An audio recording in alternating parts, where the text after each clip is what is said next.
Every trade that you take has a profitable trader, a part of the collection of institutions, taking the other side of your trade. No trade can take place without one institution willing to take one side and another willing to take the other. The small volume trades made by individuals can only take place if an institution is willing to take the same trade. If you want to buy at a certain price, the market will not get to that price unless one or more institutions also want to buy at that price. You cannot sell at any price unless one or more institutions are willing to sell there, because the market can only go to a price where there are institutions willing to buy and others willing to sell. If the E-mini is at 1264 and you are long with a protective sell stop at 1262, your stop cannot get hit unless there is an institution who is also willing to sell at 1262. This is true for virtually all trades. If you trade 200 E-mini contracts, then you are trading institutional volume and are effectively an institution, and you will sometimes be able to move the market a tick or two.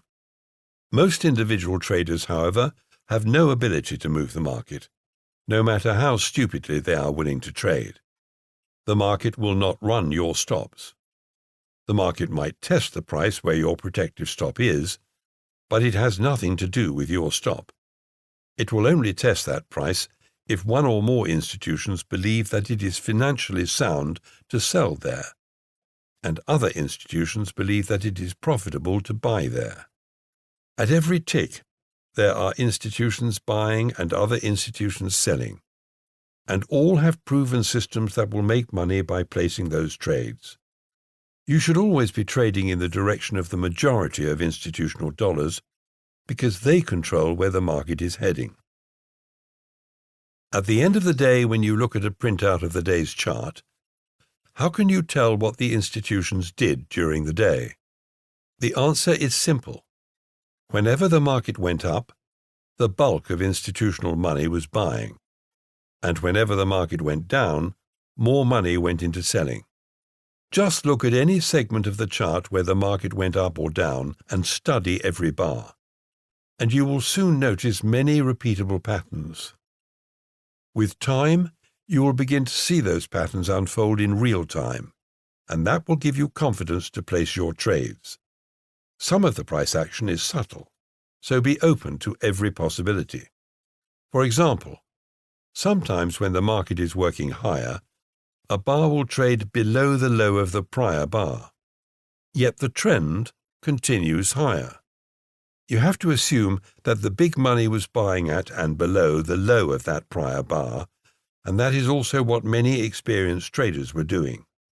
They bought exactly where weak traders let themselves get stopped out with a loss, or where other weak traders shorted, believing that the market was beginning to sell off. Once you get comfortable with the idea that strong trends often have pullbacks, and big money is buying them rather than selling them, you will be in a position to make some great trades that you previously thought were exactly the wrong thing to do. Don't think too hard about it. If the market is going up, institutions are buying constantly.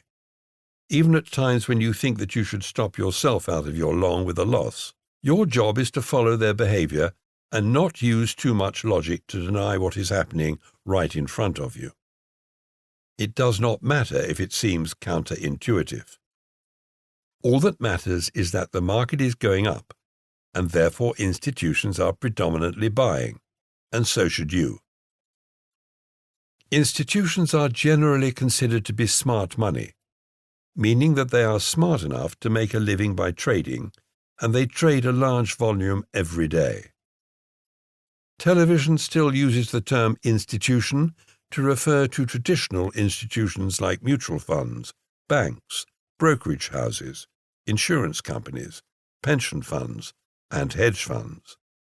These companies used to account for most of the volume, and they mostly trade on fundamentals.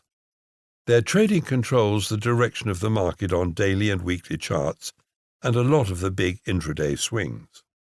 Until a decade or so ago, most of the trade decisions were made and most trading was done by very smart